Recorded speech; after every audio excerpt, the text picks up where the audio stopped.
El Evangelio de este quinto domingo de Cuaresma está tomado de Juan capítulo 8, versículos del 1 al 11. En él se nos presenta la escena de una mujer sorprendida en adulterio.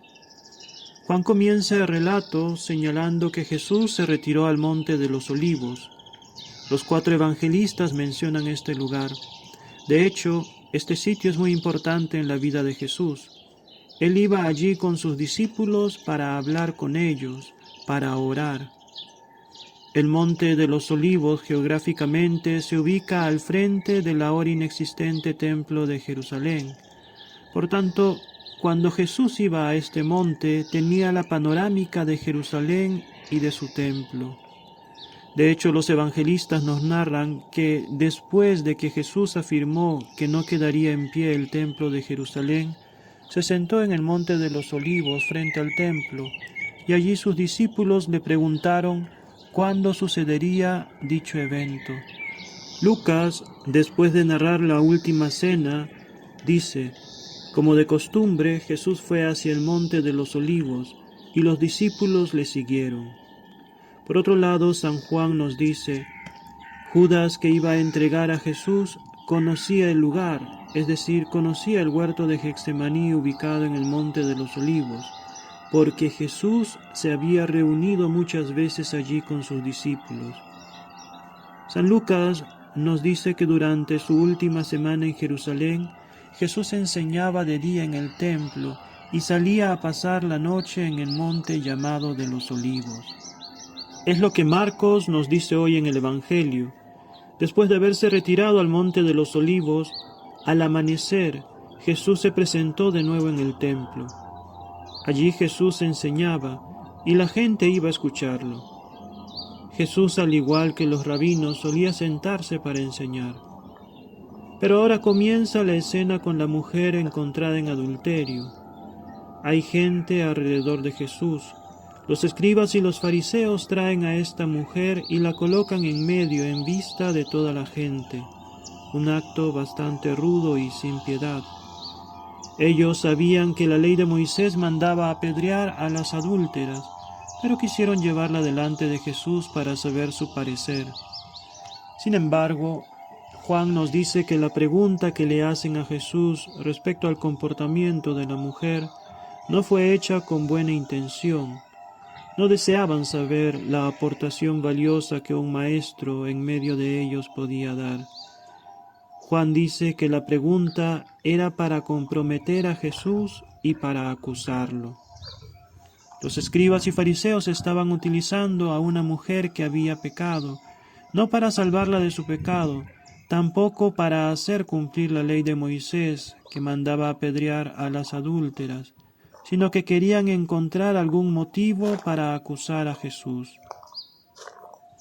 Antes del pasaje de la mujer encontrada en adulterio, en el capítulo 7, Juan nos presenta a la gente que se pregunta quién es Jesús. Algunos decían que era verdaderamente el profeta, otros decían que era el Cristo, pero los fariseos decían que ningún magistrado ni fariseo había creído en Jesús, y que de Galilea no salía ningún profeta. Es decir, ya había polémica en torno a la persona de Jesús. El mismo Juan nos dice que algunos de Jerusalén se preguntaban: ¿no es ese a quien quieren matar? Viendo este contexto, se entiende la pregunta malintencionada de los escribas y fariseos, quienes esperaban de Jesús o una respuesta contra la ley de Moisés, o una respuesta en la que contradecía su propia predicación y su actuar, o incluso hacerlo parecer como un revoltoso ante los romanos, ya que los judíos no podían decidir una condena de muerte. Eso lo llevaban a cabo los romanos. De cara a esta situación, Jesús hace un gesto en torno al cual muchos estudiosos han tratado de encontrarle explicación, pero a fin de cuentas son siempre suposiciones sobre lo que Jesús pudo diseñar o escribir con su dedo en el suelo. Lo cierto es que Jesús se toma su tiempo. El Evangelio no dice el porqué de su modo de actuar, pero ante la insistencia de los que quieren encontrar alguna razón para acusarlo, Jesús hace que los escribas y fariseos resuelvan la situación. El peso del juicio que los escribas y fariseos pretendían hacer cargar a Jesús, ahora tienen que cargarlo ellos. La decisión está en sus manos.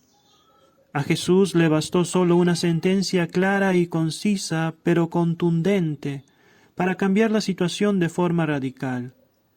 El que esté sin pecado, que le tire la primera piedra.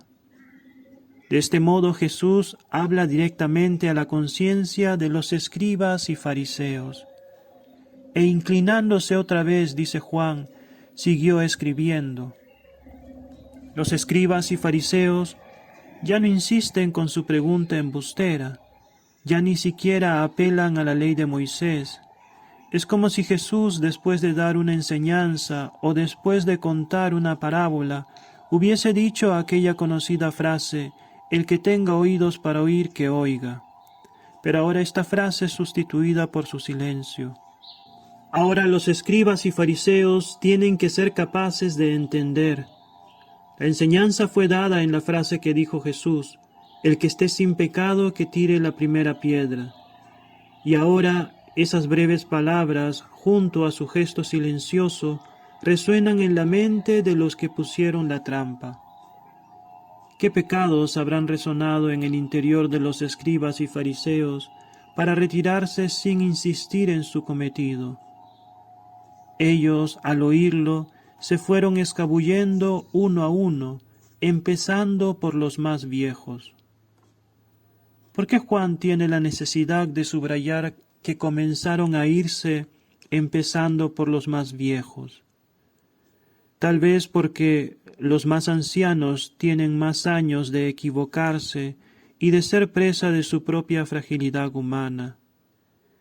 De modo que el énfasis que pone Juan en los más ancianos puede ser una invitación para tener la humildad de no creernos superiores o mejores que los demás, para no juzgar de modo que no seamos juzgados, para no mirar la brizna en el ojo ajeno, cuando se tiene una viga en el propio ojo. Al final se quedan solo Jesús y la mujer en medio, delante de él. La mujer no había dicho nada hasta ahora, solo hablaron Jesús y aquellos que buscaban su ruina, pero ahora la mujer podrá hablar. Jesús se incorpora y le da la oportunidad de volver a tener voz. Ella había pecado, pero no hay pecado, por grande que sea, que no pueda ser superado por la misericordia de Jesús. Jesús, como maestro, la introduce pedagógicamente en el camino de la conversión, a través de dos preguntas que parecen obvias, pero que tienen que quedar grabadas en el corazón de la mujer, para que recuerde que Dios ha tenido compasión de ella, pero también para que se dé cuenta de que tiene, gracias a ello, una segunda oportunidad para vivir su vida de cara a la verdad y al amor que proviene de Dios.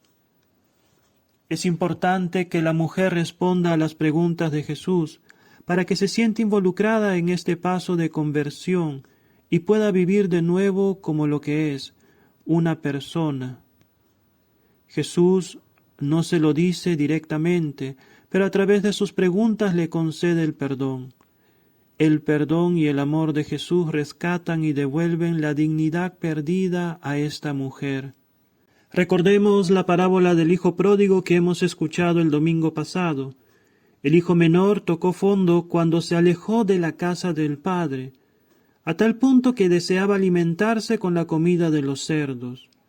Sin embargo, cuando torna a casa, el padre, sin darle tiempo suficiente para excusarse, busca rápidamente restituir la dignidad del hijo perdido, como hijo suyo, como su hijo encontrado.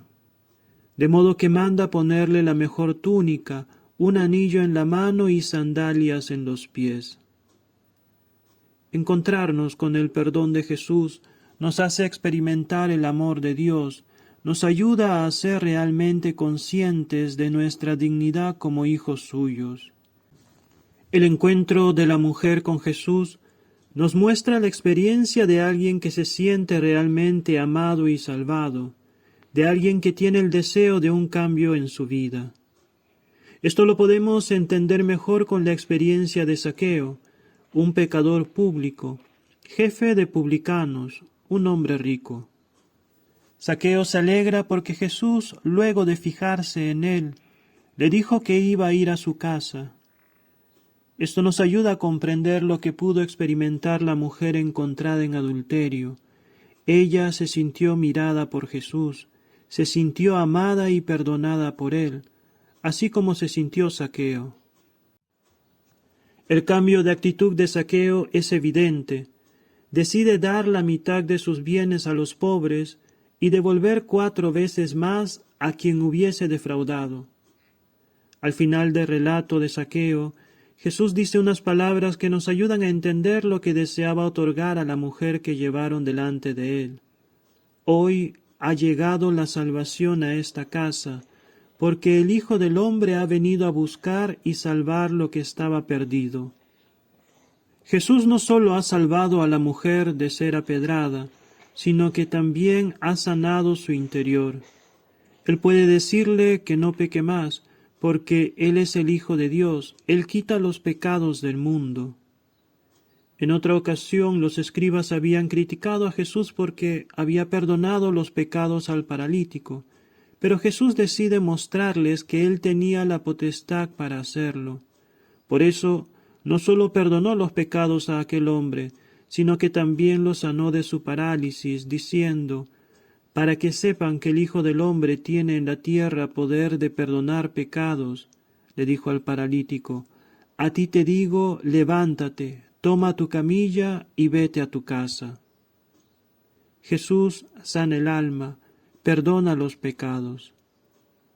La confirmación de Jesús de la ausencia de los acusadores de la mujer por medio de sus preguntas no hace más que liberar a la mujer del peso de su pecado y de todas las consecuencias que ha arrastrado hasta el momento en que fue llevada ante él. En Jesús no encontramos una palabra de condenación hacia la mujer, tampoco yo te condeno, pero le deja claro lo que debe hacer. Anda y en adelante no peques más. Es la manera indirecta que tiene Jesús de decir, quiero que vivas, pero no de la misma manera. Anda y en adelante no peques más. La alegría de que un pecador se convierta viene manifestada por Jesús al final de cada una de las así llamadas parábolas de la misericordia, la de la oveja perdida, la de la dracma perdida y la del hijo pródigo. Jesús dice algo similar al final de las 2 primeras. Habrá más alegría en el cielo por un solo pecador que se convierta que por 99 justos que no tengan necesidad de conversión. Y al final de la parábola del hijo pródigo dice, convenía celebrar una fiesta y alegrarse, porque este hermano tuyo se había perdido y ha sido hallado. Por tanto, el Evangelio de este domingo nos invita a experimentar el perdón de Dios, a sentirnos amados por Él, porque sólo el amor de Dios nos impulsa a ser mejores, a cambiar nuestra vida. Pero el Evangelio también nos invita a ser humildes. Todos hemos pecado, nadie está totalmente limpio para tirar la primera piedra. Que el orgullo no nos lleve a sentirnos mejores o superiores a los demás, a tal punto de condenarlos sin remedio. Que la misericordia y el amor de Dios que experimentamos cuando recibimos el perdón de nuestros pecados en el sacramento de la confesión, nos ayude a ser misericordiosos con nuestros hermanos. Que la Cuaresma sea nuestro monte de los olivos para tener la oportunidad de estar con Jesús y de orar. Que sea nuestro monte de los olivos para dejarnos amar y salvar, para dejarnos perdonar y curar, para dejarnos buscar y encontrar por el Señor.